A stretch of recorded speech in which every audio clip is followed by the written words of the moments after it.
여러분 안녕하세요. 제2화 도원결의 이야기를 시작하겠습니다. 지금 제가 살고 있는 이 지역은 때마침 복사꽃이 만발하고 있습니다. 때는 서기 184년이었죠.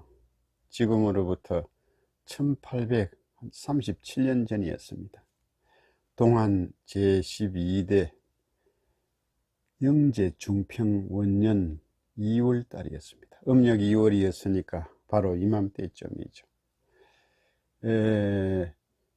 유주 탁현 관아 앞에 방문이 내다붙습니다. 유주태수 유언이란 사람의 지시로 이제 방문을 내다붙이는 거죠. 유주란 지금으로 말하면은 하북성입니다. 북경 직할시를 포함한 하북성 전체라고 생각하시면 되겠습니다. 이 방문이라는 것은 뭐냐 하면은 요즘으로 말하자면 고시문과 마찬가지죠. 이 백성들에게 여러 사실을 알리는 그런 글이죠. 그런데 이제 그 방문에 뭐라고 적혀 있느냐 하면은 지금 황건적이 난을 일으켜서 전국에서 벌떼같이 일어나서 각 관할을 공격하고 있다. 국가가 풍전 등화 같은 위기에 처했으니까 용기 있는 청년들은 관하로 와서 군인이 되어 달라, 이렇게 모병하는 이제 내용이었습니다.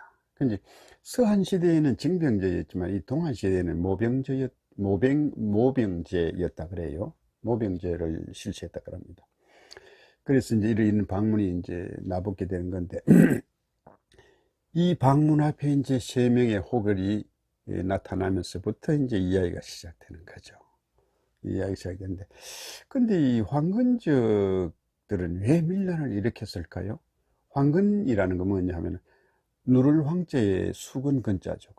누른 수건을 이제 머리에 이제 질건 동여맨 그 이제 모두들 나타났기 때문에 이제 황건적이라 그렇게 이야기를 하는데, 예전에는 그 이제 역사적으로 이제 늘 이제 황건적이다, 도적이다 이렇게 이제 했지만 요즘은 이제 평가가 달라져 가지고 순수하게 농민들이 일으킨 난이다, 민중들이 일으킨 난이다 이래 가지고 황건밀난, 황건의거 이런 식으로 이야기를 합니다. 우리 그 동학혁명처럼 이제 그렇게 보는 거죠. 하나의 혁명이라고 보는 거죠. 이제 역사적으로 그렇게 하는데, 그럼 이 황건밀란은 왜 일어났느냐 하면은 동한말의 이 정치 상황이 너무 부패했기 때문입니다. 그 완전히 이제 부패하고 무능하고 이제 완전히 무정부 상태가 됐죠. 그 당시가. 그렇기 때문에 그랬는데, 이 한제국이란 이제 한 410년간 이제 존속된 나라입니다. 중국 역사상. 그러니까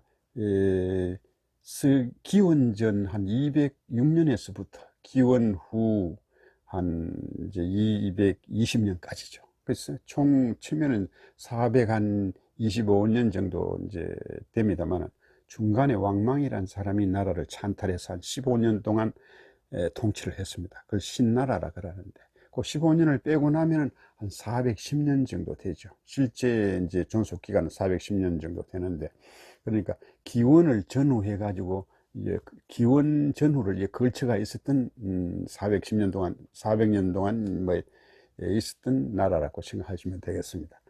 근데 이 한제국은 400년 동안 정치적 그리고 군사적 안정을 이룬 나라였습니다. 굉장히 안정된 나라였죠. 그랬는데 중국 역사상 역대 최장 존속 국가라고 할 수 있습니다. 왜 그러냐면은 이 중국 역사를 보면 참 이상해요.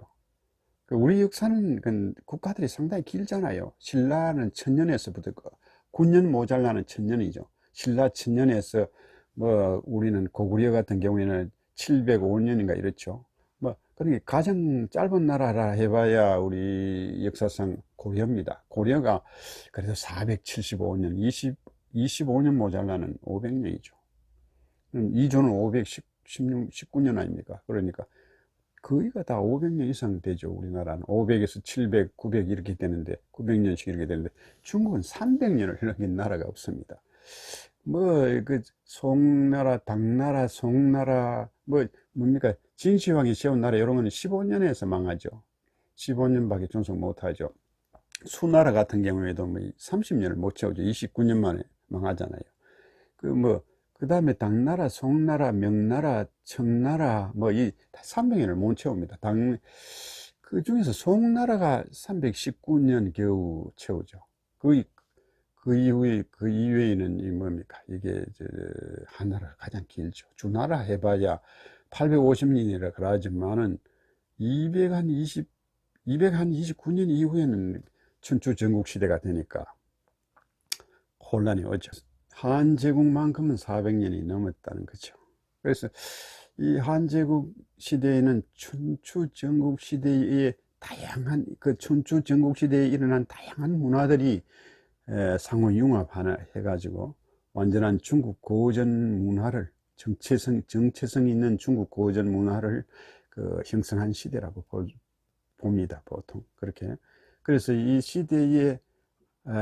시대를 기준으로 해서 한문, 그 다음에 뭐 한족, 그 다음에 한어, 한자 이런 말들이 이 시대를 기준으로 해서 이제 이 시대를 기준으로 합니다. 한제국 시대를 기준으로 해서 이제 어원이 거기서 나왔죠.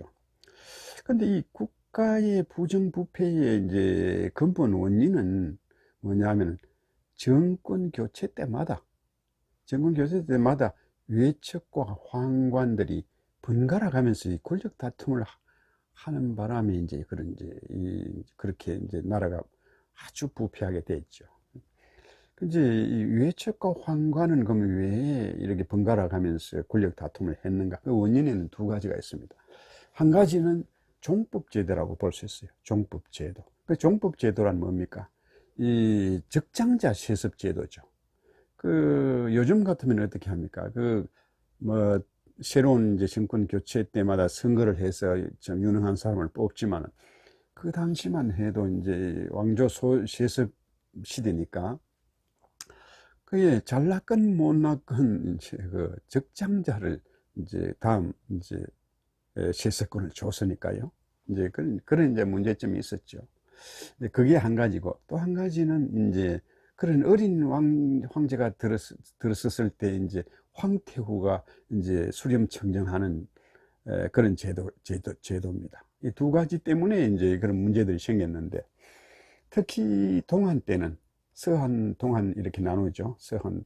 그러니까 기원 전은 이제 서한이고 기원 후 이제 왕망이 이제 중간 이제 나라를 빼앗았던 그걸 기준으로 해서 전한, 동한 이렇게 또 전한을 서한이라 그러고 후한을 동한이라고 하기도 합니다.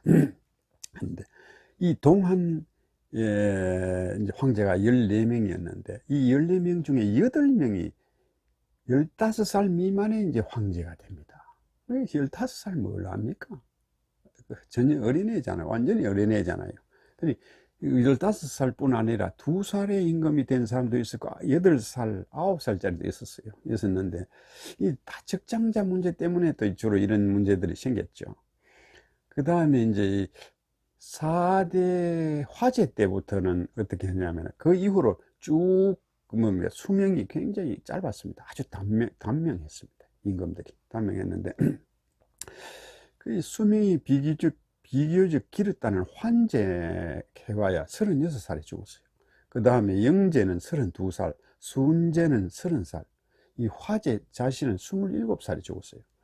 그랬으니까 이 사람들이 사망 원인 자체가 후궁들이 너무 많아서 그랬다는데 근데 이 사람들이 화제, 순제, 환제, 영제, 이 사람들이 이제 아주 젊은 나이에 죽게 되니까 어떻게 됩니까? 젊은 과부들이 남게 되겠죠. 이 젊은 과부들이 이제 황태후의 신분이 돼가지고 수렴청정을 하는 겁니다. 요즘 같으면 어떻습니까? 이 여성들이 참 권력이 이제 여성 권력이 남성과 동등해지고 뭡니까? 모든 그 방면에 이제 그 능력을 부각시키고 있죠. 뭐, 요즘 와서는 뭐, 각종, 뭡니까, 입학시험이라든가, 고시라든가, 이런 데서 여성들이 오히려 남성보다 훨씬 더 이제 우수한 사람들이 많이 나오죠. 능력 있는 사람들이 많이 나오는데, 그 당시만 해도 뭡니까, 이 여성들이 권력이 억압받던 시대였잖아요. 억압받던 시대고, 능력을 발휘를 하지 못했습니다. 못했기 때문에, 참 문제가 많았죠. 근데 이런 사람들이 이제, 여성들이 이제 황태후를 특히 젊은 분들이 황태후가 돼가지고 수렴 청정을 하다 보니까 어떻게 됩니까? 남자의 힘을 빌릴 수밖에 없는 거죠. 남자의 힘을 빌리자니, 그 남성 위주의 시대였으니까, 남자의 힘을 빌리자니 어떻습니까? 누굴 가장 믿을 수 있습니까? 자기 친정 아버지나 친정 오빠, 이런 사람들이죠. 그런 사람들이 이제 그 사람들의 도움을 받아가지고 정치를 할 수밖에 없는 겁니다. 예. 그래서 이제 이렇게 되면 또 어떻게 됩니까? 외척, 이 사람들이 외척이죠. 그러니까 그 뭐 여성 쪽에 이제 뭐 이제 친척들이니까, 예. 그 임금으로 볼 때는 외가 쪽 친척들이니까 인척들이죠. 이 사람들이 이제 외척 권력 농단의 조건이 되는 거죠. 그래서 이 뭡니까, 동안 말 때 이제 그 권력을 잡은 이제 그 외척들 성씨들이 보면은 나열에 보면 두씨, 경씨, 염씨, 이런 사람들이 번갈아 가면서 이제 그 권력을 잡았는데, 근데 이제 쭉 그렇게 하다 보니까 황관들이 이제 또 늘 눌려 있을 수가 없잖아요. 그래서 나중에 황관들이 모의를 하고 비밀 계획을 짜가지고 이제 이 외척 황후의 이제 오빠인 염현이라는 사람을 암살해 버립니다. 암살해가지고 자기들이 이제 그 권력을 빼앗죠. 빼앗고는 그 순제를 옹립합니다. 순제를 옹립하는데, 근데 순제를 옹립해가지고 순제가 이제 어린 나이에 이제 15살인가 이제 황제가 되는데, 이제 황제가 되자마자 이제 또 이제 결혼을 하게 되죠. 이제 양씨라는 양황후가 들어오게 됩니다. 양황후가 들어오는데, 이 양황후가 들어오고 난 뒤에는 양황후가 자기 이제 친정 아버지하고 이제 오빠를 끌어들이죠. 권력 다툼에 이제 황관들의 그 권력을 이제 억제하기 위해서 친정 아버지와 친정 오빠를 끌어들이게 됩니다. 이 양씨들이 정권을 잡고는 굉장했다 그래요. 이제 특히 그 양황후의 오빠인 양기라는 사람이 있었는데, 이 사람은 얼마나 참 권력을 제 멋대로 휘둘렀던지, 그 별호가 발호 장군. 발호라는 건 뭡니까? 그 말 그대로 제 멋대로 날뛰는 거죠. 완전히 제 멋대로 정권을 이제 좌지우지하고 나라를 참 좌지우지하고 제 멋대로 했다고 그래요. 그래서 발호 장군이라는 별호가 붙을 정도였답니다. 그런데 이 사람은 7대 순제 때 이제 정권을 장악하죠. 대장군이 돼가지고. 예전에는 뭡니까? 그 당시에는 뭐냐 하면, 군사권을 장악해버리면 딴 사람들은 꼼짝을 못하죠. 무슨 무력으로 완전히 이제 눌려버릴 수 있으니까. 대장군이 주로 이제, 정권을 완전히 장악합니다. 주로. 그렇게 하는데, 이 사람은 7대 순제 때 정권을 장악해가지고 10대 환제 때까지 장장 20년 동안 이제 정권을 장악하게 되는데, 집정을 하게 되는데, 그러면 3명의 황제를 갈아버립니다. 갈아치우고, 자기 마음대로 갈아치우는 거죠. 갈아치우고, 자기 마음대로 이제 모든 이제 그 대신들을 자기 마음대로 전부 이제 임명을 하는 거죠. 완전히 이제 양기의 국가로 만들어버린 거죠. 그러니까 외척 권력 농단의 절정의 시기라고 할 수가 있습니다. 동한 말기에서도. 근데 황제 주변 신하들은 모두 양기의 손을 거쳐서 이제 임명이 되게 되니까 전부 양기 사람들이죠. 황제는 완전히 이제 그 양기의 손바닥 안에서 놀게 되는 겁니다.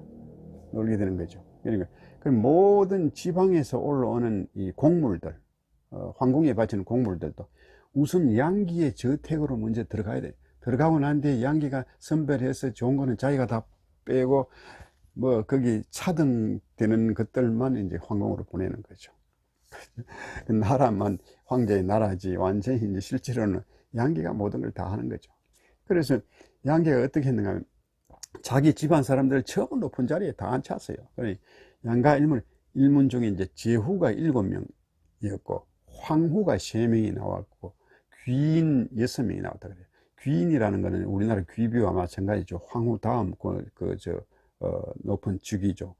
후궁들 중에 그 다음에 대장군이 2명 나왔고 공주부마, 그러니까 황제의 사위죠.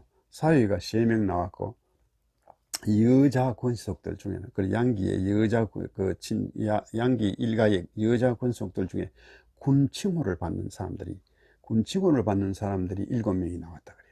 이 군칭호라는 거는 뭡니까? 우리나라의 뭐 안평대군이라든가 우리나라 이제 그 세자가 아닌 그 왕자들 그걸 군이라 그랬잖아요. 근데 여기서는 중국에서 이제 이 군을 주는 경우에는 황제 자매하고 동급이 된다 그래요. 그 이제 성이 다른 여성들에게 주는 그 호칭인데 이 복록이 2,000석이나 돼. 2,000석 같으면은 어느 정도냐 하면은 지방 최고 장관, 그러니까 우리로 치면은 도지사급이죠. 지방 최고, 한 지역을 맡아는 지방 최고 장관의 그 자사의 봉급이 2,000석이었다 그래요. 그 다음 경장 융교가 57명 나왔다 그럽니다. 경이라는 것은 그 삼공 밑에 구경, 대신들이죠. 또 장은 장구입니다. 그 다음에 경장 윤교 중에 유는 수도권의 그 행정장관들이죠. 그 다음에 교는 교위입니다. 교위의 영관급이죠. 바로 장군 바로 아래 직급들이죠. 그러니까 아주 높은 이제 고급 장령들이죠. 이 경장 윤교가 57명이 나왔다 그래요. 이렇게 완전히 이제 나라의 뭐 중요한 자리는 전부 양기 일족들이 다 차지하는 겁니다. 그러니까 나중에 이제 환제가 등극을 합니다. 15살의 환제가 등극을 하는데, 이 황제가 되는데, 환제가 나중에 차츰 나이가 들다 보니까, 지각이 들 거 아닙니까? 자기 유씨의 나라가 아니라, 이 완전히 양씨의 나라가 되어 있거든요. 화가 날 수밖에 없겠죠. 환제는 상당히 똑똑했던가 봐요. 그래서, 궁중 안에서 전부 이제 양기의 그 무리들인데, 어떻게 하겠습니까? 할 수 없이 황제와 가까운 사람들은 누굽니까? 남자들이라고는 황관들 뿐이죠. 황관들, 가장 이제 황제의 서로 이제 마음을 주고받을 수 있는 게 황관들이란 말이죠. 근데 황관들 중상시 5명과 이제 뭔가 비밀 계획을 짭니다. 짜가지고는 군사들을 이제 그 군부대의 어떤 그 지휘관들을 이제 그 매수한다든가 이런 방법을 했겠죠.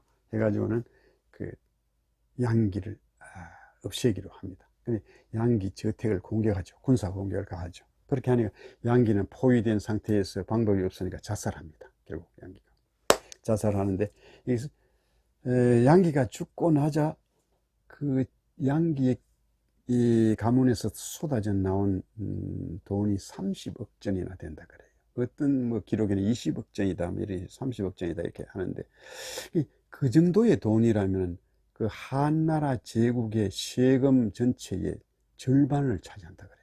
그만큼 자기가 완전히 착복을 한 거죠. 그래서 이제 이 양기 일족들을 이제 이런 삼족을 이제 몰살하게 되는 거죠. 이제 그 당시에 옛날에는 그랬잖아요. 뭔가 역적으로 몰리면 완전히 이제 삼족이 몰살당하죠. 완전히 삼족을 몰살해가지고 목을 잘라가지고 그 당시에는 이 장대에 꽂아가지고 저자거리에 내다 효시를 하는 겁니다. 이제 모든 사람이 보고 이제 이거 경각심을 이제 두려움을 가지라고 이제 그렇게 하는 거죠. 이렇게 이제 양기의 이제 인적 네트워크가 완전히 일망타진이 되죠. 일망타진이 되고 나니까 어떻게 되는가 하면 공경대부, 수도방위사령부 뭐 하는 거, 오교유라든가 지방자사들이라든가 완전히 양기와 연관되는 작자들은 전부 추방, 귀양 뭐 모두 이제 이렇게 숙청이 되는 거죠. 숙청을 하고 나니까 300명이나 된다 그래요. 300명. 그게 되니까 조정이 텅 비가지고 이 뭡니까 정치를 할 수 뭡니까 의논을 할 수 없을 정도로 뭐 어떤 국가의 무슨 문제점을 안건을 갖다가 어떻게 토의할 수 없을 정도가 되어버린 거죠. 되어버리니까 되어버렸는데 이제 그 전부 이제 다시 임명해야 되겠죠. 그럼 이제 이때 이제 여기 1등 공신은 누굽니까? 황관들이잖아요. 황관들이 임금을 도와서 했으니까 황관들에게 이제 모든 권력이 다 가는 거죠. 이런 식으로 이제 외척과 황관이 이제 뒤바뀌어서 이제 나라를 이제 운영을 하는 거죠. 하는 건데 이때부터 이제 황관이 이제 득실하게 되는 겁니다. 장악하게 되는 나라의 권력을 장악하게 되는 거죠. 그럼 황관들은 잘 하느냐? 또 그것도 아니죠. 권력이 이제 자기들 손에 이제 들어가니까 이제 환제가 이제 정변에 성공을 하고 나니까 처음에는 환제가 이제 그 의논할 때는 중상시는 그 황관들 중에 가장 높은 직위에 있는 사람들이었습니다. 5명의 중상시와 의논을 했는데 나중에 이제 중상시가 하나씩 늘어나서 중상시가 10명이 됐죠. 그래서 이제 십상시라 하는 말이 나오는데 뭐 12명이 나중에 되고 이렇게 하는데 십상시라고 합니다. 어쨌든 그리고 이제 환관의 세상에 이제 도래하게 되는 거죠. 이제 환관이라는 사람들은 어떻습니까? 특수한 처지에 있었죠. 궁중에서 일을 하다 보니까 그 궁중에 그 수많은 궁녀들이 있고 이렇게 하다 보니 뭡니까? 일반 남자들을 정상적인 남자들이 거기에 섞인다면 여러 가지 문제점들이 생기겠죠. 그렇게 하니까 완전히 이제 성적으로 이제 뭡니까? 그것에 해당한 이 황관들을 이제 쓴 거죠.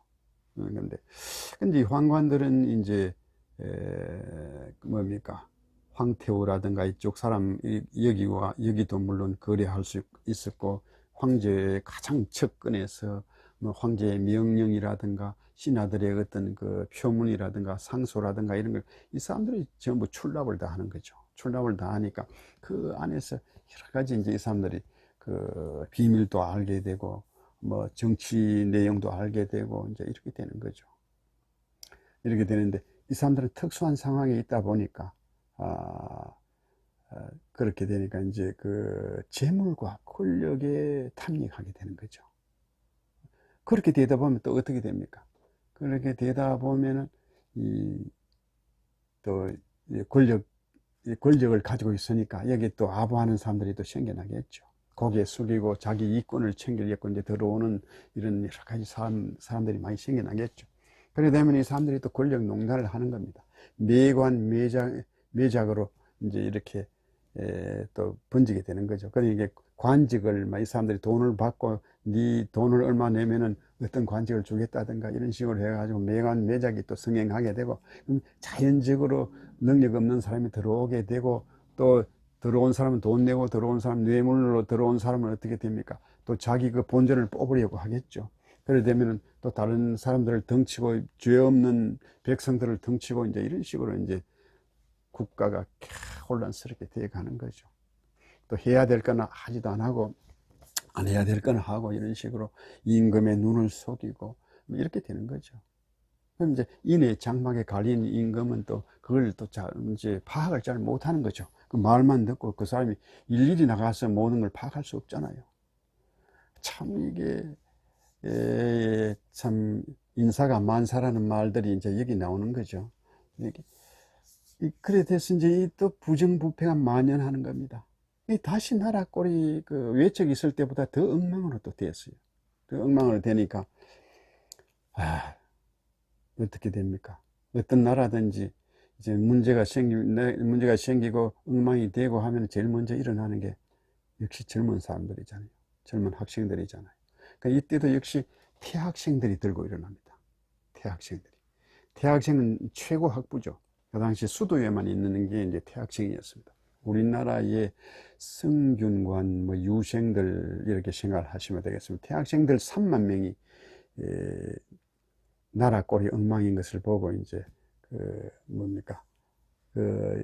일부 청백리들과 지방 명사들과 이제 결탁을 해서 당파를 만듭니다. 당파를 만들어 가지고 환관 정치의 실정과 부도덕성 이런 것들을 갖다가 부당성 이런 것들을 갖다가 비판을 합니다. 비판을 뭐 대자보도 내다 붙이고 뭐 모여서 이제 비평을 하는 거죠. 이걸 비평하는 자체를 청이라 그럽니다. 청이 맑을 청자에 언언할 어자죠. 청이라 그러는데 말하자면 이제 언론 활동을 하는 거죠. 이제 그렇게 되니까 요즘 말로 치면 학생 데모죠. 이게 학생 데모하고 저명 지식인들과 또는 어떤 관리들 중에도 관직에 있는 사람들 중에도 또 그 중에 올곧은 사람들도 있죠. 그런 사람들과 연대를 하는 거죠. 해가지고 이제 이렇게 규탄 대회를 여는 거죠. 그리고 황관 탄핵을 하는 거죠. 탄핵을 하는데 그렇게 하니까 이제 또 황관들은 또 가만히 있을 수가 없죠. 자기들 뭔가 위기를 느꼈겠죠. 그러니까 이제 반격을 가합니다. 이제 제1차 당고 사건이 터집니다. 당고 사건이라는 것은 이 태학생들하고 같이 들고 일어나는 이 사람들을 잡아다가 이제 200명을 금고형에 처합니다. 금고형이라는 것은 뭡니까? 자기 집에서 나오지 말라든지 또 자기 고향에서 나오지 말라든지 요 테두리를 정해놓고 일체 못 다니게 합니다. 거기에 그 범위를 벗어나지 못하도록 만드는 거죠. 만들고 그 다음에 관직에 임용될 권한을 고시에 시험 칠 권한을 빼앗아 버립니다. 근데 이제 그런 처벌을 받고 얼마 좀 시간이 지나자 또다시 이제 제2차 이 당고 사건이 일어납니다. 이때는 이제 황관들이 더 강력하게 이제 제재를 가하죠. 완전히 언론 탄압이고, 그렇죠. 이제 이런데 탄압을 가하는 거죠. 가하는데 그 2차 때에는 금고에 처한 이제 대상자가 600에서 700명으로 늘어납니다. 거기다가 금고에만 처하는 게 아니라 잡아다가 옥에 가두옵니다. 투옥한 사람이 1000명을 넘었습니다. 여기에서 황관들이 끝을 냈으면 좋았을 텐데 그렇지 않아죠. 이제 좀 더 강력하게 해서 완전히 뿌리를 뽑는다. 이제 과하게 이제 좀 더 과한 걸 하는 거죠. 그래 한 100명을 갖다가 사형에 처해 버립니다. 그래 되니까 어떻게 됩니까? 그때부터 나라는 걷잡을 수 없는 이제 혼란 속으로 빠져드는 거죠. 혼란에 빠져듭니다. 그뿐만 아닙니다. 여기에다가 변방은 또 뭡니까? 군인들은 또 썩어 빠져가지고 결국 나라가 엉망이니까 내부 중앙이 엉망이니까 외부도 엉망이 되는 거죠. 기율이 안 서니까 군인들도 다 이거 엉망진창이 돼가지고 이민족들이 외부에 있던 변방의 이민족들이 막 침략해 들어옵니다. 백성들을 공격하고 뭡니까? 그 국경을 넘어서 가지고 말입니다. 재물을 빼앗아가고 사람을 죽이고 뭐 이런 식으로 하는 거죠. 이 침략을 하고 관리들은 중앙에서는 중앙대로 관리들이 부정부패가 만연해 가지고 뇌물만 받고 이렇게 되니까 국가 재정이 바닥이 나고 그 다음에 바닥이 나다 보니까 돈을 막 찍어내는 겁니다. 돈을 찍어내는데 주조 화폐 발행이 이제 동전 이 발행이 막 폭증합니다. 폭증하게 되고, 그래 되면 또 어떻게 됩니까? 돈은 남아 돌고 이 식량 같은 게, 이 원자재 같은 거는 없어지면 인플레이션이 막 격화되겠죠. 인플레이션이 막 물가가 막 상승합니다. 그럼 백성들은 도탄이 빠지는 거죠. 엉망진창이 되는 거죠. 그래 되면 행정 시스템이 붕괴가 되고, 또 전염병, 이래 되면 또 전염병까지 창궐 하게 됩니다. 이 결국 근본 원인은 뭡니까? 그 근본 원인을 찾아 들어가면 인재잖아요. 인재인데, 이 정권 말에 이렇게 나타나는 이런 일련의 혼란 양상, 이 참 묘하지 않습니까? 이 권력자 곁에 항상 이제 부정부패는 거기서 나오는 거죠. 권력자 옆에, 힘 있는 자들 옆에, 그 측근들로부터. 그것도 그렇게 이제 부정부패가 나오면 그걸 또 비평을 하고, 비평을 하면 또 언론 탄압이 이제 들어오고, 그러고 또 그게 심화되면 민중들이 들고 일어나고, 이런 과정이 이 1800년이라는 세월이 이제 흐르면서 정치 체제가 바뀌고 정권이 무수하게 바뀌고 해도 계속 이렇게 이거는 계속 반복되잖아요. 수단과 방법만 교묘하게 바뀔 뿐이죠. 자, 이렇게 이제 문제가 이제 완전히 세기 말 이제 한 나라의 정권 말에 이제 문제가 이제 이렇게 나타나는 겁니다. 그러면 이런 상황에서 이 세 명의 호걸들은 무엇을 어떻게 대처해 나갈까요? 예, 그것은 제2부에서 이야기를 계속하도록 하겠습니다. 감사합니다. 2부를 기대해 주십시오.